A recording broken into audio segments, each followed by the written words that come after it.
¿Cómo están? Nos vemos nuevamente. Bueno, nuevamente para quienes vieron el capítulo piloto. Este sería el capítulo uno del podcast en el cual vamos a estar hablando de tensión mecánica. Para partir de la base de la hipertrofia, vamos a estar hablando de tensión mecánica y todo lo que nosotros manejamos sobre el tema.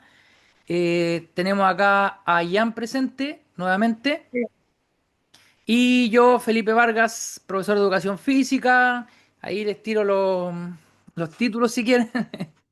Estudiante de un magíster en actividad física y deporte, estudiante de un máster de actividad física enfocado en la MMA, eh, estudiante diplomado de programación neurolingüística y ¿qué más? Y eso sería. Y bueno, otros títulos que no tienen nada que ver, soy ingeniero comercial, soy programador también, pero eso no viene al caso aquí.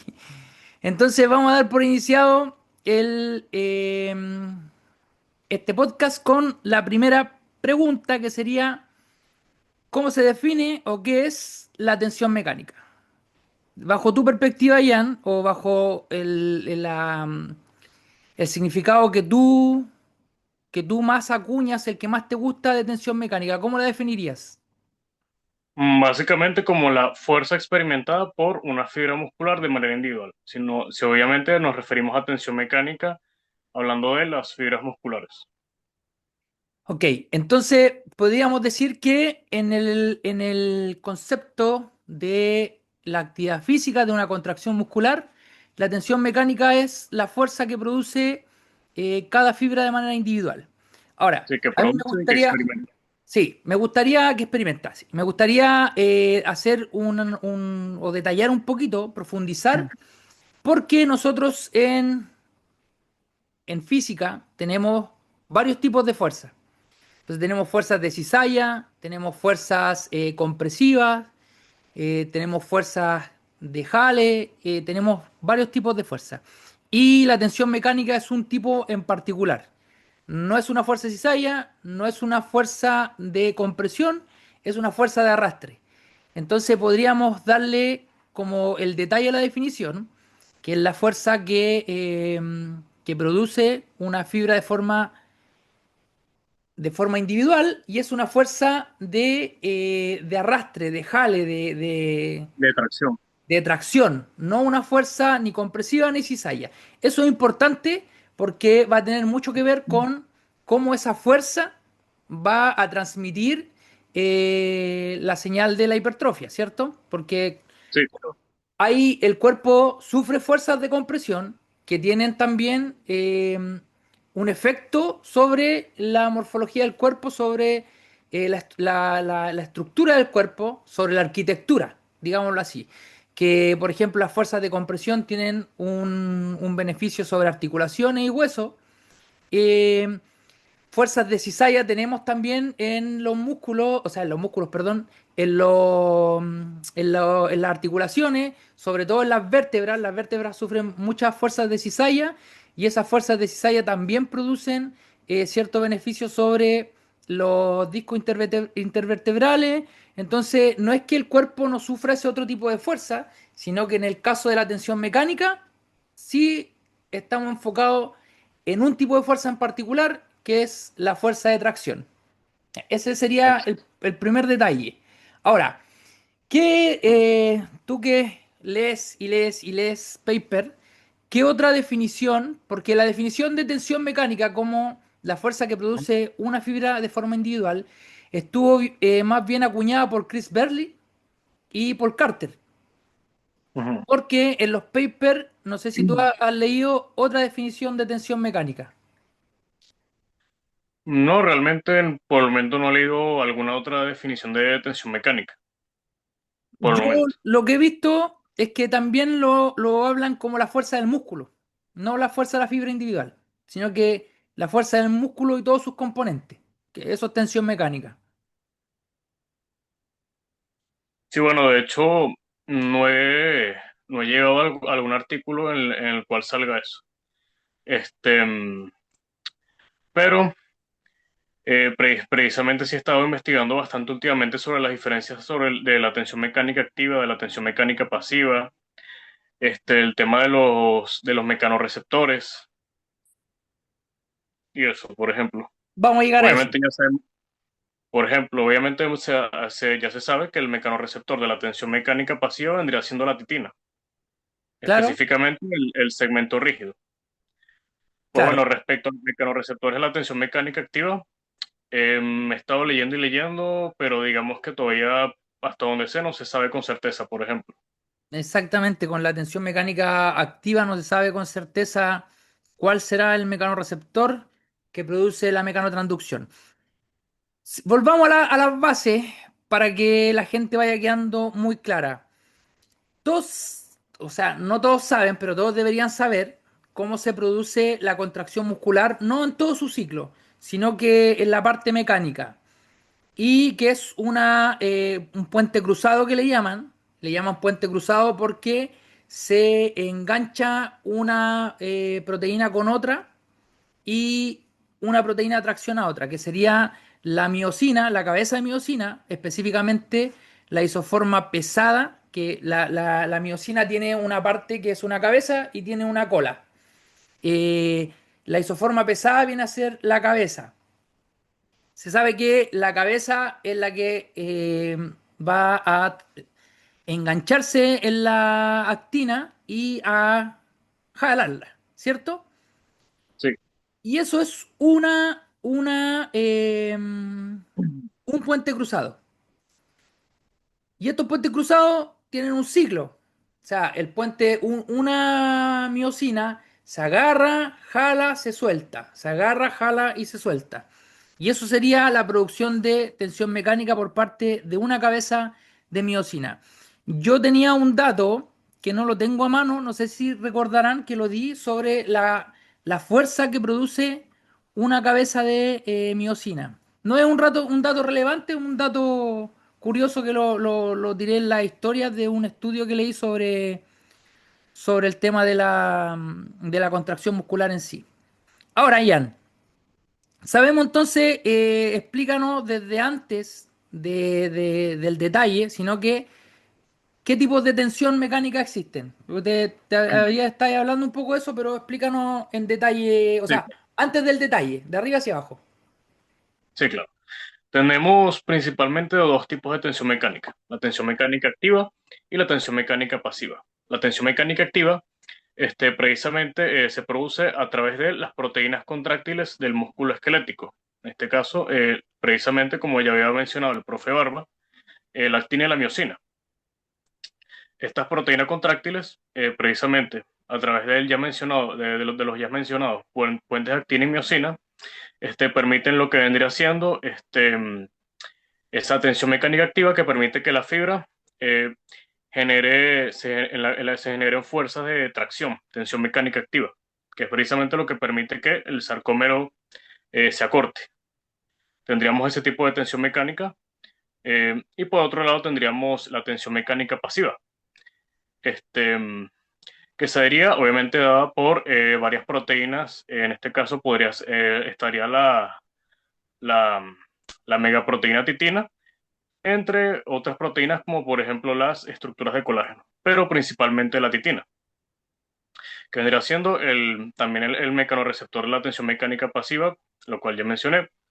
Entonces, la tensión mecánica activa eh, la experimentamos principalmente durante una contracción concéntrica, pero no únicamente una contracción concéntrica, ojo.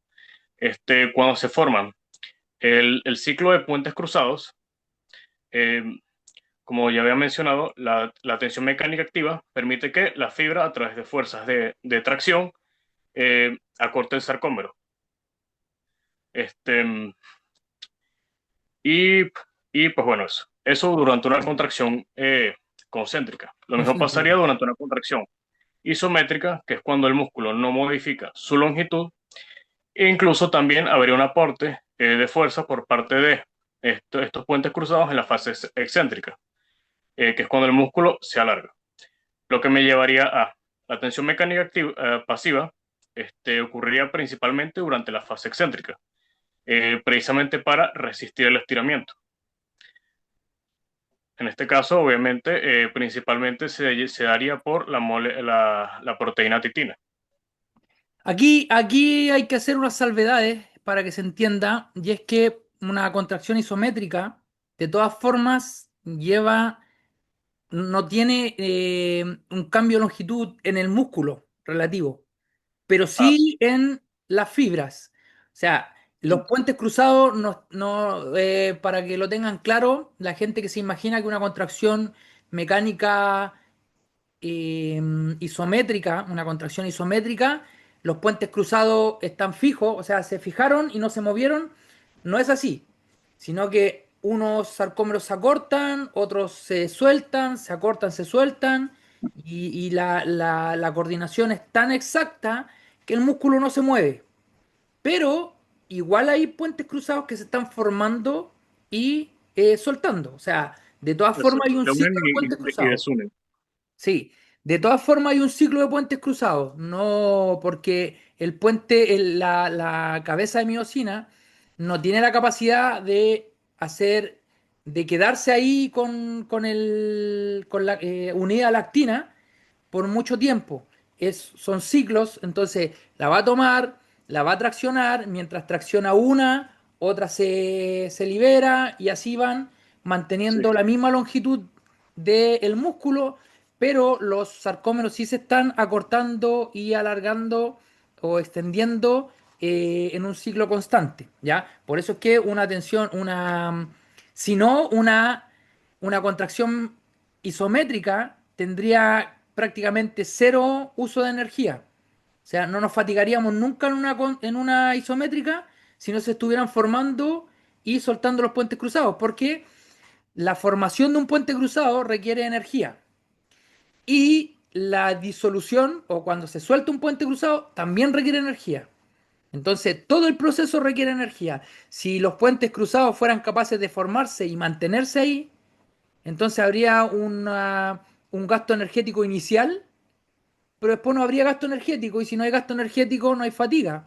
Y si no hay fatiga, esa contracción podría ser eterna. O sea, nosotros podríamos estar toda la vida con una pesa de 10 kilos aquí de forma isométrica sin cansarnos si es que no hubiera un ciclo de puentes cruzados en una contracción isométrica. Eso es lo primero para que vayan teniendo esos conceptos claros, vayan armando un esquema mental de cómo se produce la tensión mecánica. ¿Y por qué lo digo? Porque tenemos gente como Madelman que creía que una contracción isométrica no producía tensión mecánica. ¿Por qué lo creía? Bueno, obviamente porque su conocimiento no llegaba a un punto de entender lo que les estamos explicando nosotros en este momento, de cómo se forma la contracción, o sea, cómo se forman los puentes cruzados, cómo es el proceso de la contracción muscular y cómo se relaciona la tensión mecánica con la contracción muscular. Entonces, al no entender todo ese detalle que se ha explicado hasta este punto, y al pensar que la tensión mecánica es simplemente producir una fuerza dinámica, y solo es eso, o sea, producir un movimiento es tensión mecánica, y si no hay movimiento no hay tensión mecánica, claro que tú puedes caer en decir que una contracción isométrica no tiene tensión mecánica. Y eso, como les digo, está totalmente errado porque se están formando y deshaciendo los puentes cruzados de la misma forma, solamente que con otra coordinación en una contracción isométrica. Ya, ese es el primer punto. Una contracción isométrica es una lucha constante entre la tensión mecánica activa y la tensión mecánica pasiva. La tensión mecánica pasiva también tiene que quedar claro que está dada dentro del sarcómero y no en el músculo en sí. Podríamos decir que hay una tensión mecánica pasiva bajo la definición de tensión mecánica general, que es una fuerza de tracción, al final del músculo, o sea, en los tendones. En los tendones también existe una tensión mecánica pasiva. Pero la tensión mecánica pasiva que a nosotros nos va a interesar es la que se produce en el sarcómero, porque ahí es donde está la titina, que sería el mecanorreceptor de la tensión mecánica pasiva. Esa es como la primera aclaración que deben tener para ya ir comprendiendo por qué la tensión mecánica o cuál es la lógica de que la tensión mecánica pueda producir hipertrofia.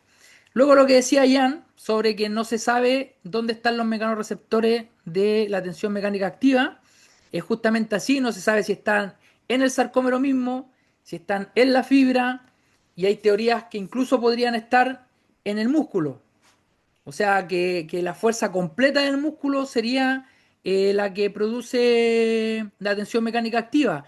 Lo que saltaría al principio de que la hipertrofia es específica de la fibra activa, ¿cierto? Sí, Porque totalmente. hay, de hecho, creadores de contenido, no creadores de contenido, no lo voy a rebajar a creador de contenido.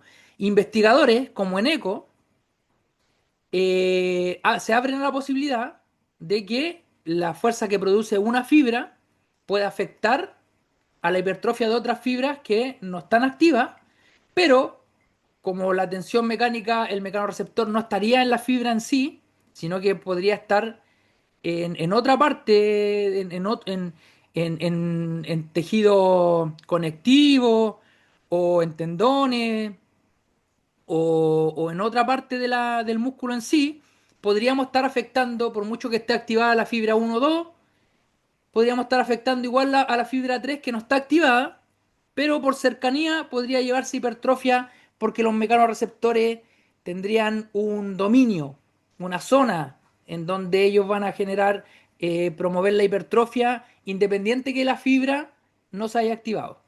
Esa es una teoría que realmente circula, no es algo que loco ni tan tirado de las mechas, ya que mientras no sepamos dónde están los mecanorreceptores, no podemos descartar ninguna de esas teorías.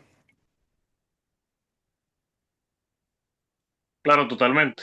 Al final, hay muchas cosas que se han ido descubriendo con los años a través de la investigación científica y que, pues bueno, realmente muchos no se hubieran imaginado.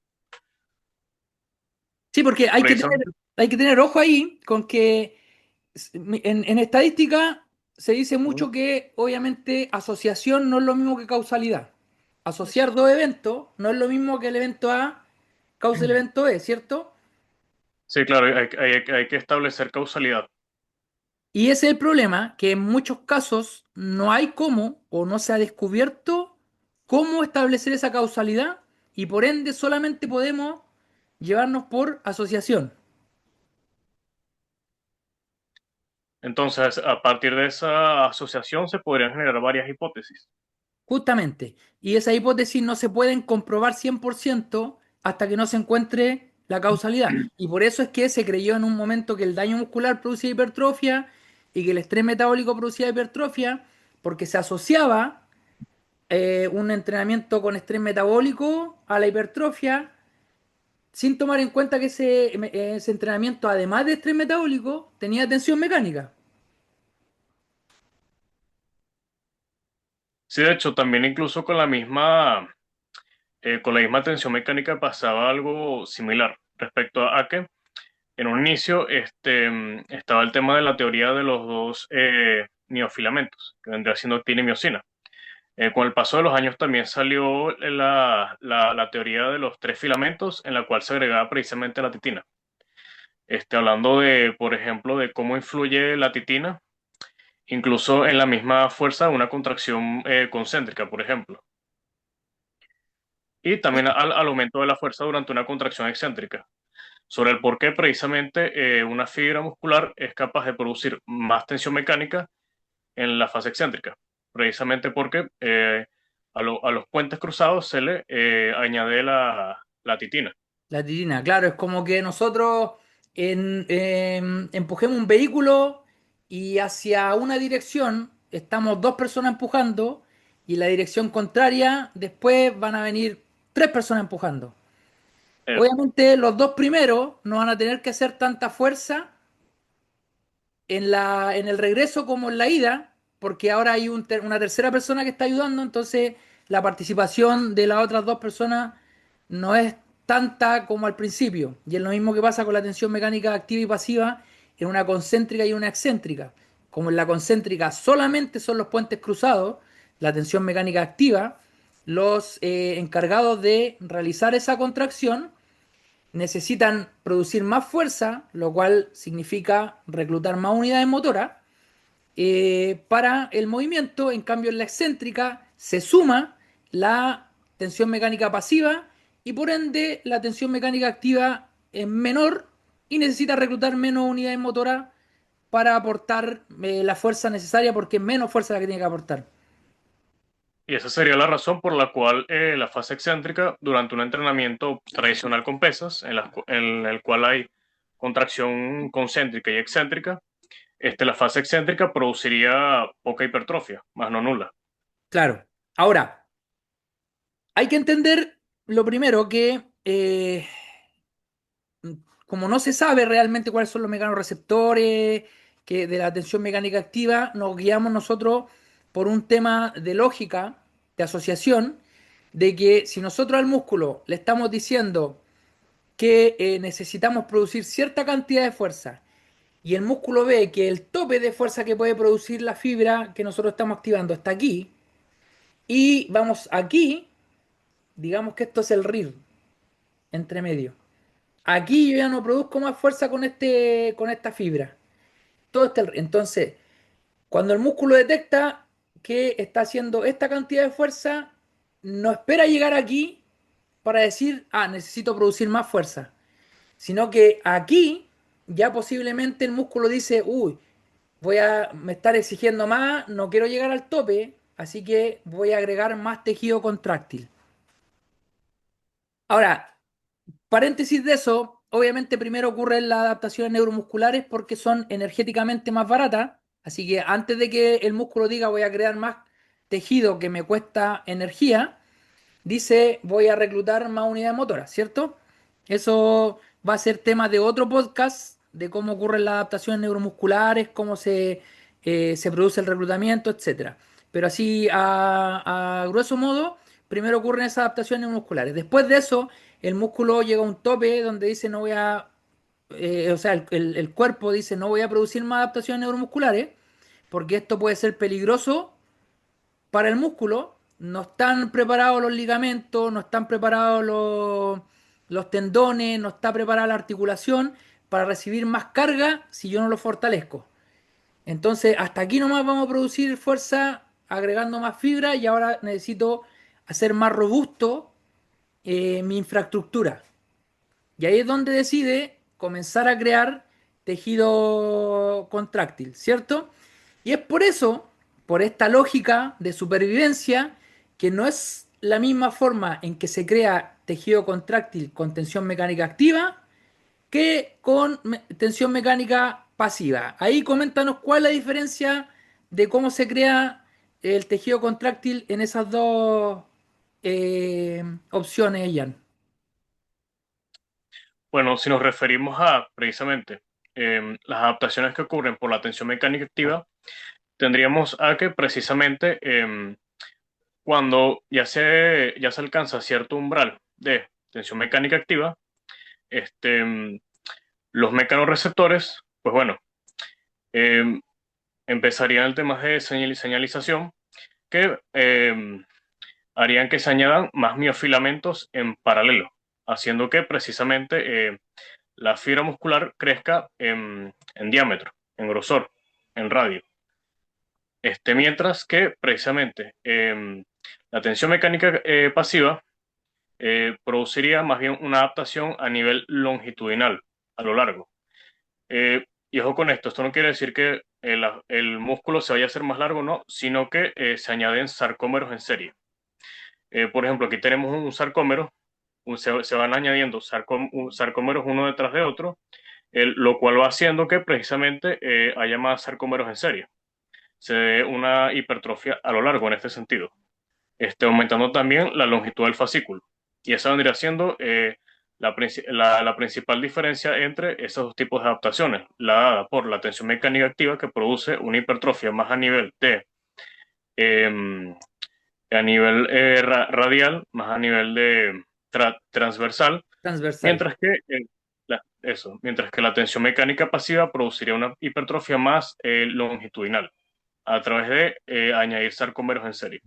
Miren, aquí también la tensión mecánica pasiva también responde a una lógica de supervivencia, el hecho de que agregue más sarcómeros en serie. Supongamos nosotros que somos cinco personas y la persona uno tiene que tocar la pared del lado derecho y la persona 5 tiene que tocar la pared del lado izquierdo. Y tenemos que estirarnos mucho, tenemos que estar todos de la mano. Entonces tenemos que estirarnos mucho para lograr esa hazaña. Que la persona uno toque la pared del lado derecho y la persona 5 la pared del lado izquierdo. Como nos tenemos que estirar mucho y sentimos que vamos a estar después todo doloridos de estirarnos tanto, vamos a agregar una persona más a esta línea. Ahora vamos a hacer 6 personas. ¿Qué va a pasar? Las paredes no se corrieron, la pieza no creció, que vendría a ser el músculo. La pieza no creció para ninguno de los dos lados. Ahora somos 6 personas, ¿ya? Entonces ya no necesitamos estirarnos tanto. Podemos estar menos estirados. Pero todavía es incómodo. Vamos a agregar una séptima persona.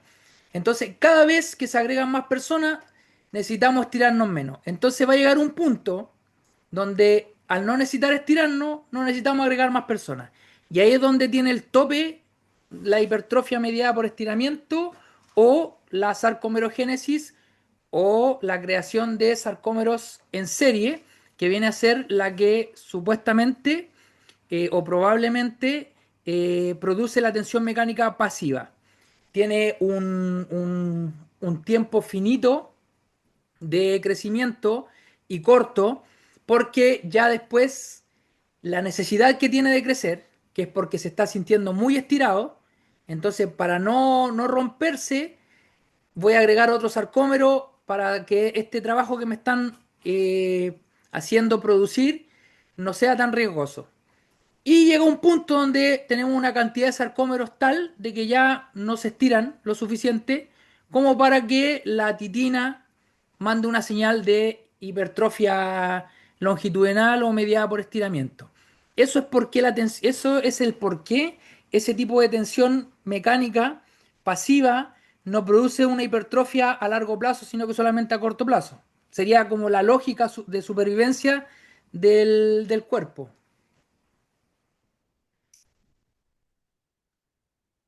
Y ahí habría que tomar en cuenta que tenemos una explicación de cómo el cuerpo se adaptó a tener que producir más fuerza concéntrica y cómo se adaptó a poder resistir más fuerza excéntrica.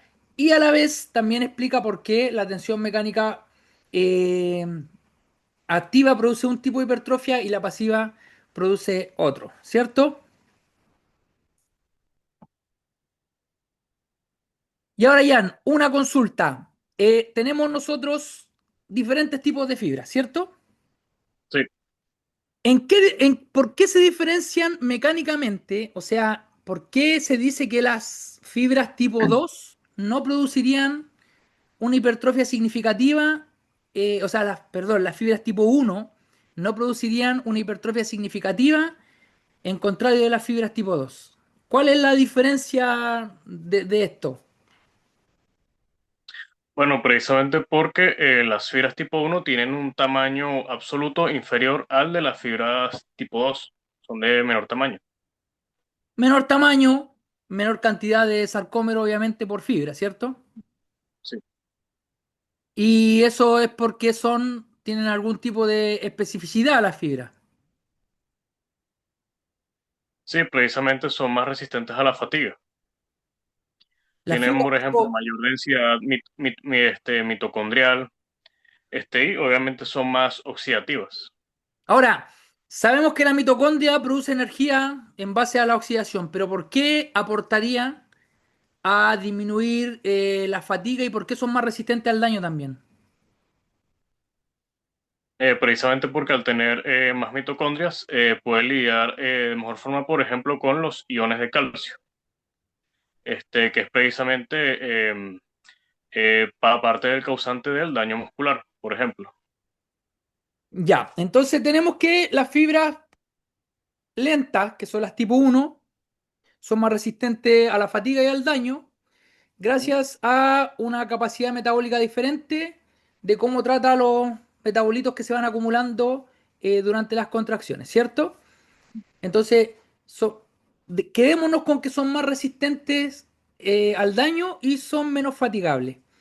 Y Eso. las tipo 2 por su parte, al tener menos mitocondria, no producen tanta energía en base a la utilización del oxígeno, ¿cierto?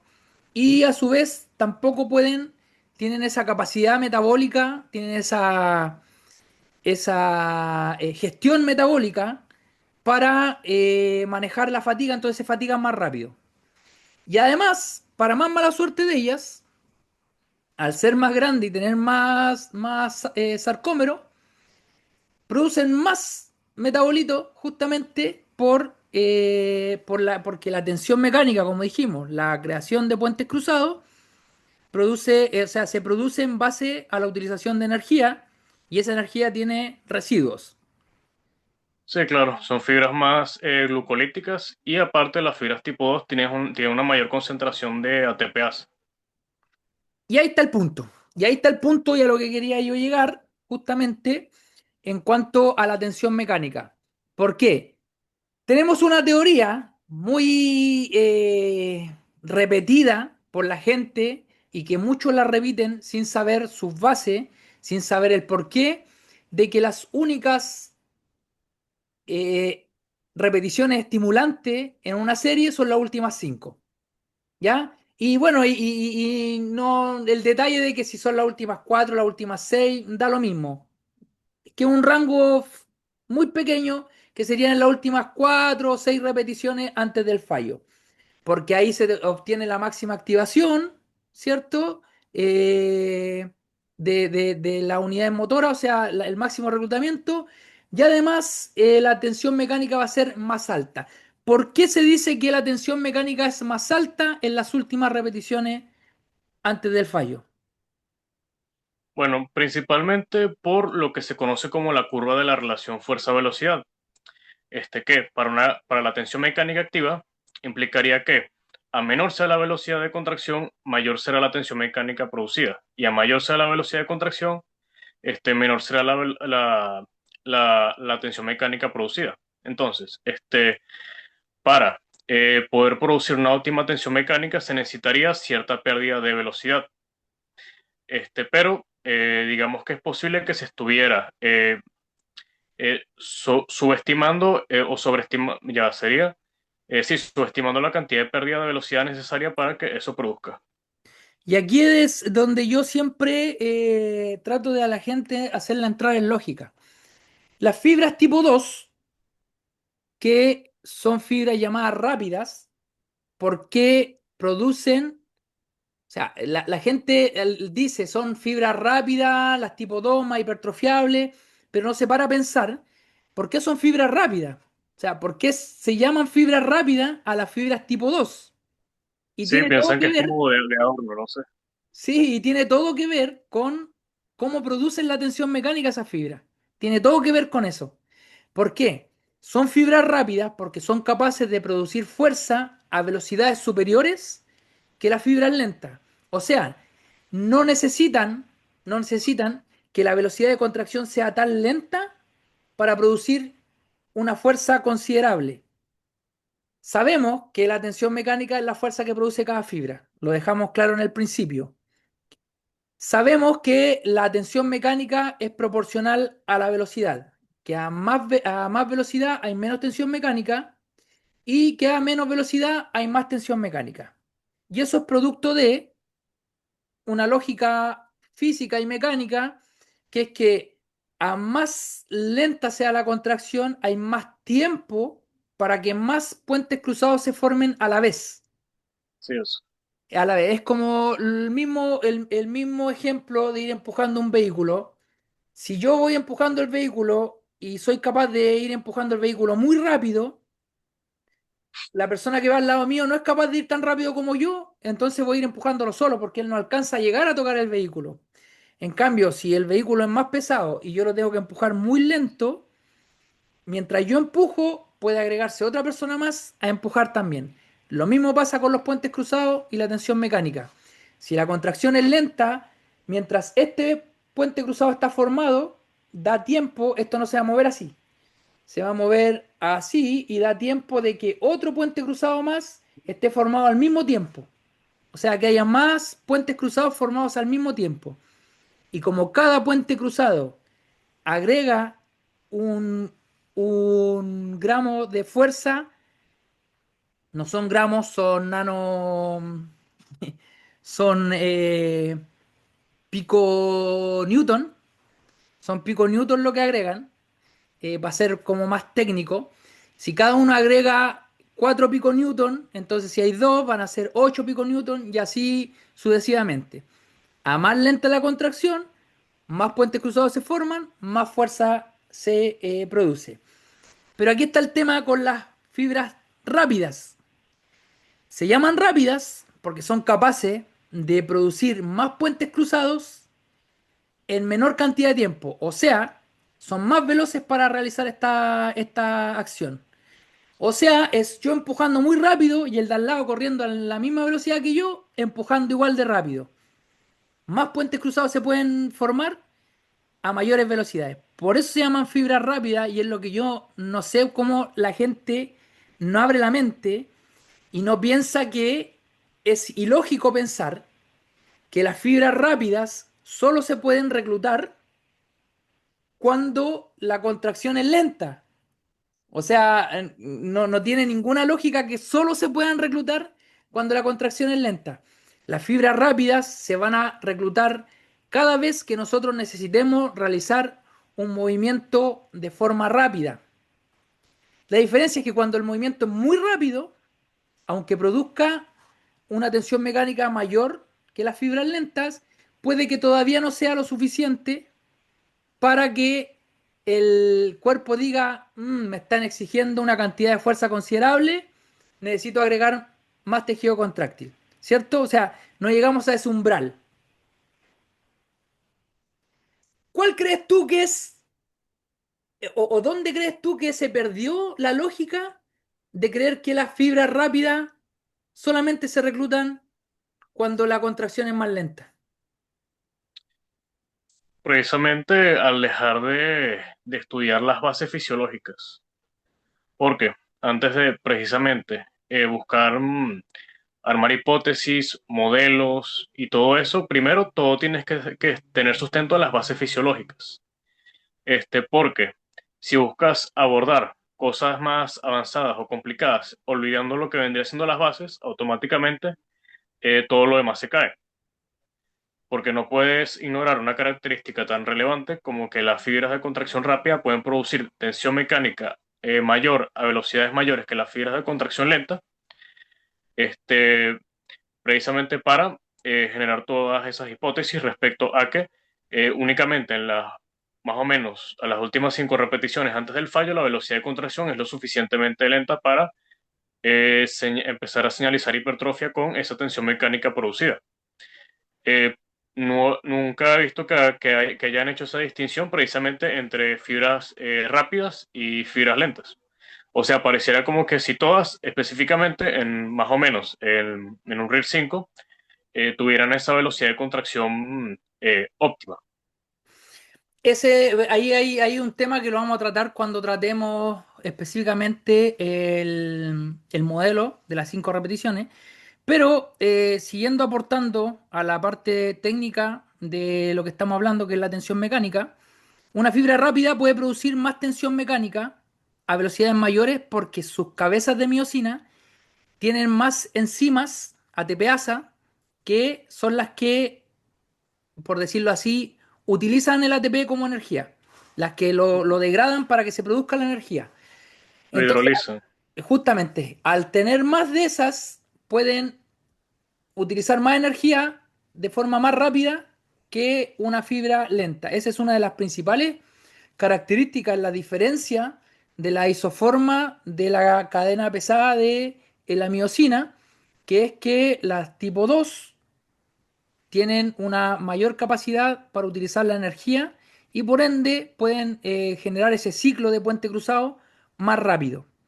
Ahora, como tú decías ahí entre medio, que a lo mejor pasó desapercibido, la palabra umbral, ¿ya?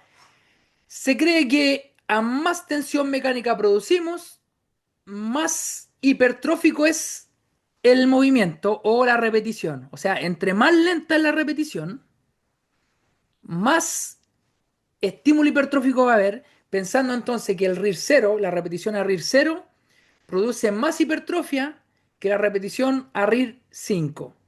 ¿Es cierto eso? Posiblemente no.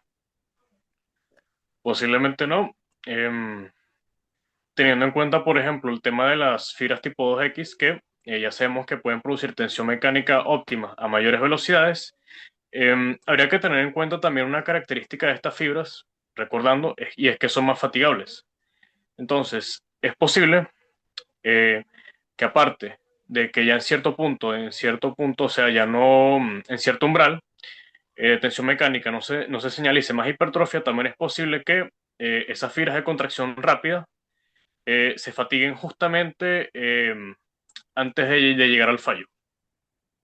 Ahí es otro tema que la gente también, cuando no tiene la instrucción completa de cómo funciona esto, cometen el error de pensar que si yo hago una repetición, o sea, perdón, una serie de 5 repeticiones, en las cuales de la repetición uno voy a reclutar todas las unidades motoras, no solo voy a reclutar todas las unidades motoras, sino que las voy a reclutar a tal intensidad o a tal esfuerzo en que ya van a partir generando muchísima tensión mecánica, por ende van a partir produciendo, utilizando mucha energía y produciendo mucho desecho metabólico. Y tal cual como tú dices, al yo activar al máximo mis fibras rápidas y requerirles que produzcan muchísimos puentes cruzados, muchísima tensión mecánica, es muy probable que dentro de esas 5 repeticiones, las primeras 3 solamente estemos teniendo una participación significativa de esas fibras rápidas. Porque en la uno, la 2 y en la 3 ya se van a fatigar. Porque son fatigables. Son fatigables porque al producir, al utilizar más energía, producen más desecho y ese desecho metabólico produce fatiga. Fosfágenos, eh, hidrógenos y todos los calcio, todos los productos metabólicos que disminuyen la sensibilidad de la fibra, que disminuyen la velocidad de contracción, que disminuyen la tensión mecánica. Todo eso va a producir que las fibras posiblemente en las últimas 2 repeticiones no estén generando una tensión mecánica óptima para señalizar hipertrofia.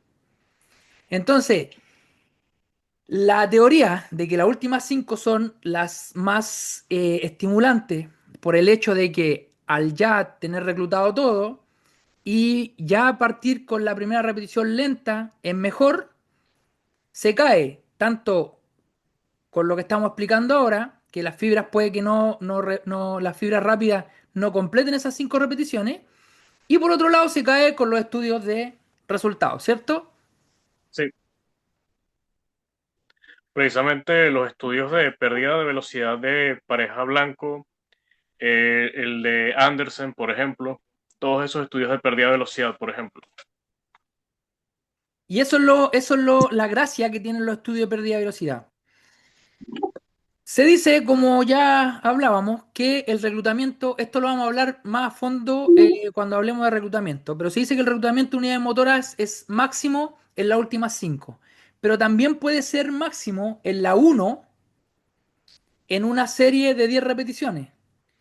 Solo tengo que procurar de que esa repetición uno yo la haga al máximo esfuerzo posible. Al hacerla al máximo esfuerzo voy a reclutar todas las unidades posibles, las unidades motoras. Las fibras rápidas y las fibras lentas. Y como estoy reclutando las fibras rápidas, el movimiento va a ser rápido.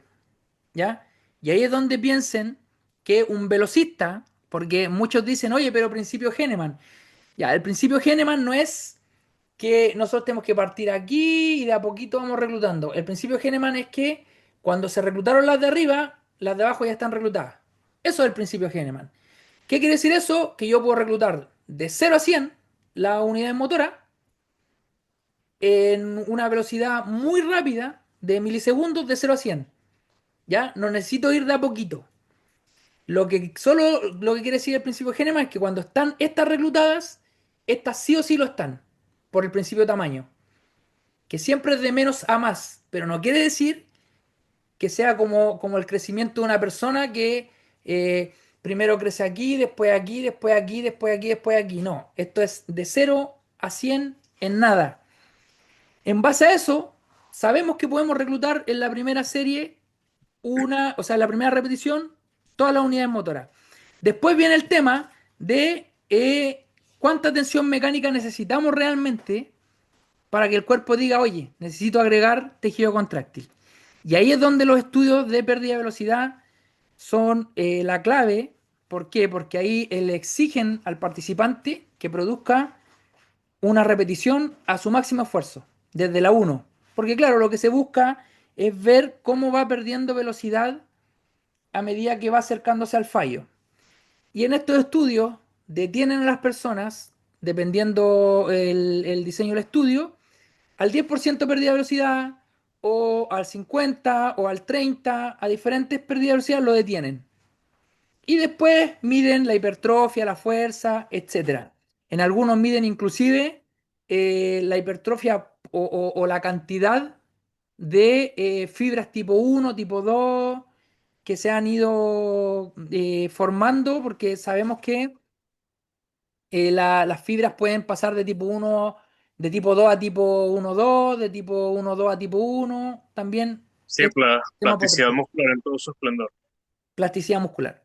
Entonces, en esos estudios podemos ver que a personas con un RM de 70, ¿que cuántos son? ¿10 repeticiones? Como ¿12? 12 repeticiones, por ahí, Ya. 14 máximo. Los detienen cuando tienen una pérdida de velocidad del 10%. ¿Qué significa eso? 2, 3 repeticiones en una serie de 12. O sea, un RIR 9 por lo menos. RIR 9, RIR 10. Llevan su protocolo, termina el estudio, miden hipertrofia. ¿Y qué pasó? Había hipertrofia. ¿Qué quiere decir esto? Que nosotros, reclutando todas las unidades motoras desde el principio, con un máximo esfuerzo, la tensión mecánica necesaria o la pérdida de velocidad necesaria para que la tensión mecánica ya sea óptima, no es tan cercano al fallo como se pensaba. ¿Dónde más vemos eso? ¿O dónde podemos complementar eso ya en lo último que hemos visto? Bueno, ya sabiendo que los estudios de pérdida de velocidad vendrían siendo la base principal para todo esto, precisamente porque tienen la característica de que le piden a sus participantes realizar las repeticiones con el máximo esfuerzo desde el principio. También tendríamos, por ejemplo, estudios precisamente con volumen igualado. Que cabe destacar que estos estudios con volumen igualado se refieren a igualar el tonelaje, o sea, peso por repeticiones por series, em, donde precisamente comparan series de menos repeticiones con series de más repeticiones. Por ejemplo, 3 a 5 repeticiones contra 8 a 12, donde habitualmente se ve que los grupos de que realizan menos repeticiones les toca hacer más series. ¿Y qué se ve en estos estudios? Que precisamente con todo y esa diferencia de que los grupos de menos repeticiones hacen más series, la hipertrofia es similar. Por ejemplo, como el estudio de Cubo del año 2020, si mal no recuerdo, se ve como 7 series de 4 repeticiones igualan la hipertrofia de 3 series de 10 a 11 repeticiones y de 4 series de 8 repeticiones, por ejemplo. Entonces, como para ir resumiendo y ya terminando el tema, tenemos que la tensión mecánica es una fuerza de tracción que se produce en las fibras de forma individual. Una fibra activada solamente puede producir tensión mecánica. Más allá de que si la tensión mecánica de esa fibra afecta no a otra, que sería un tema aparte, la tensión mecánica es individual de cada fibra cuando está activada produciendo la contracción. Eso es el primer tema. Después, recordamos que tuvimos, que hablamos de que hay tensión mecánica activa y pasiva. La tensión mecánica activa produce un crecimiento en Transversal. paralelo, transversal, y la tensión mecánica pasiva, un crecimiento longitudinal o en serie de aumento sarcómero. Y luego lo más importante que yo quiero que tengan claro de tensión mecánica y que se ha probado con muchos estudios diferentes, y cuando digo se ha probado, no digo que el estudio buscaba probar eso, digo que el estudio demuestra lo que estamos hablando en base a los resultados, aunque no haya sido lo que querían probar. Y esos estudios son los estudios que comparan la hipertrofia a distintos RIR, igualando el volumen, o sea, realizando la misma cantidad de repeticiones, pero un grupo a un ritmo más bajo y otro grupo a un ritmo más alto. Y Como el donde estudio de Helmholtz. como el estudio, sí, el último estudio que revisamos, y vemos que la hipertrofia es la misma, porque probablemente después de que la tensión mecánica pasa cierto umbral, o sea, pongámosle número a la tensión mecánica. Tensión mecánica grado 1, grado 2, grado 3, grado 4, grado 5, grado 6, grado 7, grado 8, grado 9, grado 10. ¿Ya? Cada grado lo está dando la velocidad que se pierde en una repetición. Cada repetición va siendo más lenta que la anterior y por ende va dando más grados de tensión mecánica. Pero probablemente después de pasado, digamos, grado 3 de tensión mecánica, se señaliza hipertrofia y es la misma hipertrofia que vamos a señalizar en grado 3 que en grado 4. La diferencia va a ser que, y este es el otro tema que hay que tener en cuenta, la tensión mecánica es acumulativa. ¿Qué quiere decir esto? Esto quiere decir que, esto quiere decir que cada repetición que yo agrego que tiene la tensión mecánica sobre cierto umbral va a valer lo mismo y va a sumar un punto más de estímulo hipertrófico. Y eso también tiene lógica, y la lógica es que dos series dan más hipertrofia que una. ¿Por qué? Porque hemos acumulado más tensión mecánica en dos series que en una. Y si nos tomamos de la mano de los últimos metaanálisis de Pelan, sabemos que 6 series dan más que 4 y hasta eh, pasadas las 20 series todavía se acumula hipertrofia. Pero hablemos de lo eficiente que son entre 6 y 11 series. Sabemos que hasta 11 series todavía tenemos una hipertrofia progresiva y significativa. Entonces, ¿qué es lo que sabemos? Que la tensión mecánica se va acumulando. O sea, cada vez que nosotros le damos tensión mecánica suficiente al músculo sobre un umbral, una gotita de estímulo hipertrófico se agrega al vaso. Otra repetición con el estímulo y todas esas gotitas son iguales. Es lo que nosotros creemos, es lo que han demostrado ciertos estudios. Cada gotita es igual, la de la repetición que está RIR 5 y la de la repetición que está RIR 2. Todas esas gotitas son iguales. La diferencia es que a medida que perdemos más velocidad, vamos acumulando más fatiga. Esa es la diferencia. Y lo otro es que para asegurarnos que esa gotita de tensión mecánica la produjo o la produjeron fibras de alto potencial hipertrófico, es que desde la repetición 1 debemos hacer el máximo esfuerzo aunque nos salga rápida la repetición. Con esos datos, nosotros podríamos teorizar que un RIR 4, que por ejemplo una serie a RIR 4 va a tener, digamos que 6 repeticiones estimulantes y una serie a RIR 0 va a tener las 10 repeticiones estimulantes en una serie de 10 repeticiones. Entonces, dos series a RIR 4 deberían dar similar hipertrofia o un poquito más que una serie a RIR 0. Y si eso se puede comprobar, mejorando la calidad de ciertos estudios, ¿qué es lo que nos dice a nosotros? Que la fatiga, más allá de manejarla trabajando cargas pesadas, podríamos manejarla realizando repeticiones al máximo esfuerzo y dejando un RIR un poquito más considerable de lo que estamos haciendo ahora. Un poquito más considerable que un RIR uno, quizá un RIR 2, un RIR 3. El que quiera entrenar al fallo, bienvenido va a ser. Pero ¿en qué ayuda esto? En mantener hipertrofia en momentos en los que estamos lesionados. En producir una hipertrofia óptima en personas con menor capacidad de esfuerzo, hipertensión, ataques de ansiedad, ataques de pánico, que dan mucho y son mucho más propensos cuando nosotros nos estamos acercando al fallo. Y un sinfín de beneficios que podríamos nosotros obtener en personas que tienen menor capacidad de acercarse al fallo, siempre y cuando utilicemos una metodología de entrenamiento que produzca la máxima activación desde la repetición uno y sabiendo que podemos obtener una hipertrofia significativa con ritmo más alto.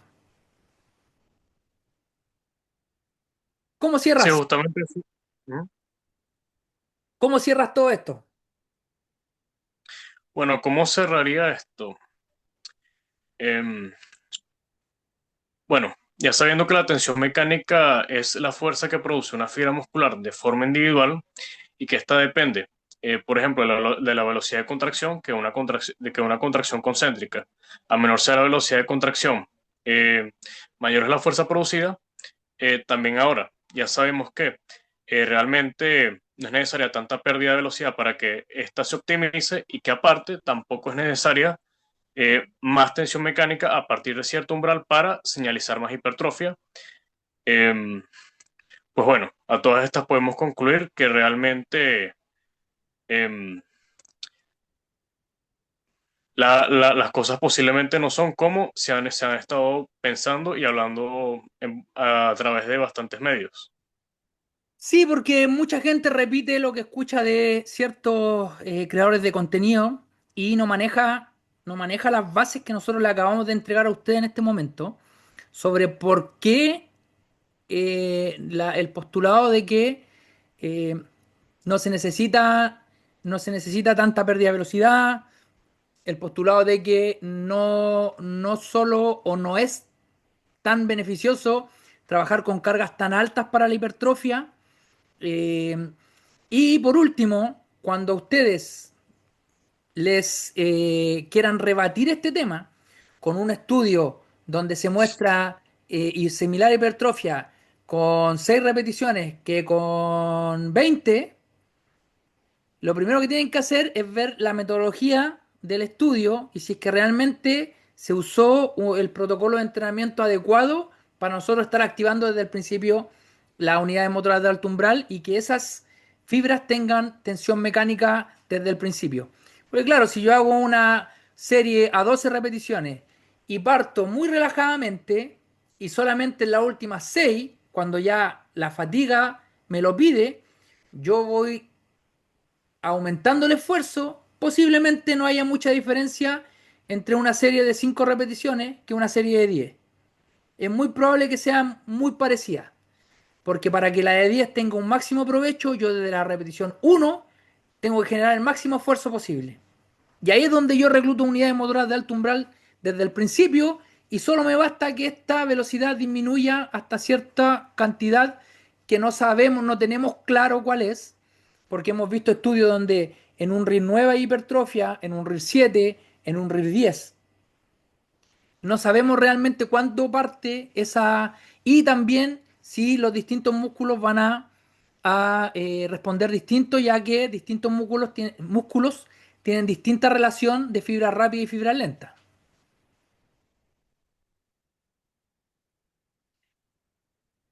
Justamente eso es algo que había estado pensando bastante.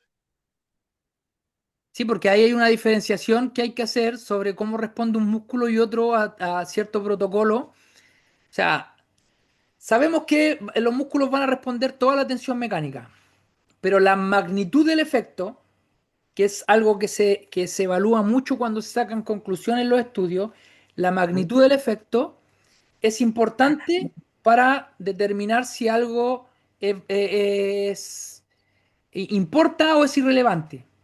Porque Claro, nosotros en los estudios tenemos dos valores de los que yo hablé hoy día en un video, que es la P de confianza, que nos dice qué tanta probabilidad de que los resultados que nosotros obtuvimos son azar o qué tanta probabilidad es de que A está produciendo B. Eso es lo primero. Y lo otro es el tamaño del efecto que dice qué tanta diferencia hay si yo aplico A o no lo aplico. Entonces, ahí es donde se ve, por ejemplo, en ciertos estudios, el glúteo creció 0,4 en un protocolo y en el otro creció 0,6. Y uno dice, ah, este es mejor. Lo cual no es estadísticamente significativo. Sí, Porque el de hecho, tamaño del efecto es muy poco. sí, y la significancia estadística está precisamente por algo, para Justamente. evitar que sea factores de confusión, puede ser error en la medición, pueden ser muchas cosas y precisamente por eso el que algo sea estadísticamente significativo es muy importante en los estudios. O sea, no simplemente podemos agarrar y porque veamos que un número sea superior a otro y ya está, no, entonces este es mejor que esto, no. No, justamente hay que ver la significancia y hay que ver, como les decía yo, el protocolo de entrenamiento que se utilizó o de ejercicio o de muchos factores para nosotros ver si un estudio realmente está sobre este otro, si este está refutando a este o en realidad un estudio que prueba otra cosa totalmente diferente por mucho que se parezcan. Bueno, dándole cierre al tema, ya llevamos más o menos como una hora, hicimos las conclusiones y simplemente esperar de que les haya quedado relativamente claro qué es la tensión mecánica, cómo funciona, cuál es su aporte a la hipertrofia y por último, y lo más importante, el hecho de que es acumulativa, de que no necesita ser la velocidad extremadamente lenta para que la tensión mecánica producida ya sea capaz de señalizar hipertrofia. Y bueno, ya un tema que es para otro podcast, que es el hecho de que las unidades motoras no rápidas no tienen ninguna lógica que solamente se activen en movimientos lentos.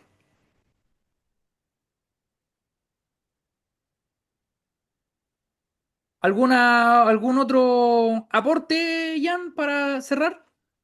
No, yo creo que está todo bien ya en este punto. Entonces, con esto nos vamos despidiendo y ojalá que haya quedado lo más claro posible. Si no quedó claro, lo dejan en los comentarios y a lo mejor podemos hacer otro capítulo replanteando la forma en que lo explicamos, replanteando los ejemplos, replanteando todo lo necesario para que se entienda de mejor forma. Nos despedimos por ahora y nos vemos la próxima semana con un tema nuevo que todavía no está definido, pero muy probablemente tenga que ver con lo que ya hablamos, que reclutamiento de unidades motoras o algo similar. Así que me despido, Jan. Cuídate, que estés Hasta bien. luego. Nos vemos. También, Bárbara. Hasta luego.